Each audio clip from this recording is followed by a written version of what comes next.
Nós acompanhamos no prédio do Tribunal Regional do Trabalho, 15ª Região de Campinas, a segunda praça do leilão do Centro de Treinamentos do Guarani Futebol Clube por conta do processo movido pelo ex-jogador bugrino Lieberman.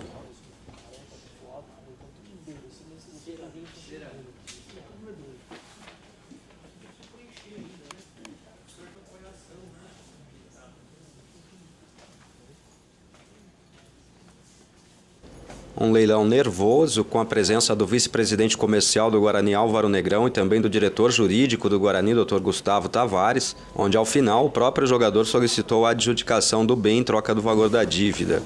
Na oitava vara também, processo 630 de 2004, de Leonel Abrantes Lieberman, exequente, Guarani Futebol Clube executado.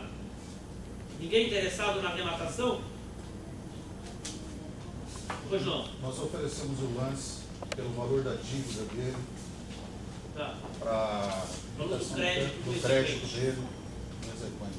Ok. Então eu tenho aqui uma proposta de arrematação pelo valor do crédito do exequente. Dou-lhe uma. Qual é o valor do crédito? Tem esse valor? 5 milhões. Mais alguém? Dou-lhe duas. Ninguém mais? Então, nós vamos fazer um auto de leilão apresentando a proposta de arrematação pelo valor do crédito ao meritíssimo juiz. Tá? Então, está encerrado o leilão. Muito obrigado.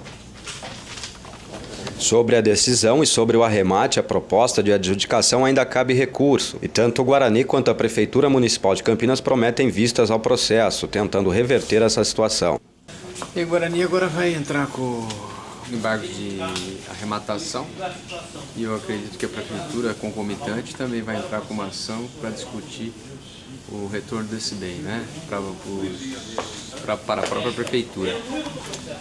E eu acredito que ainda vai demorar muito tempo, né, o desenrolar desse processo, né, e eu acredito que no decorrer desse tempo todo a gente vai ver, né, o desenrolar aí, o que vai acontecer juridicamente falando, em relação aos recursos aí que a gente vai propor. Não, na verdade, a Prefeitura se comprometeu a entrar com essa ação, a gente já está até discutindo sobre isso aí, e aí a discussão vai recair, né, nessa seara.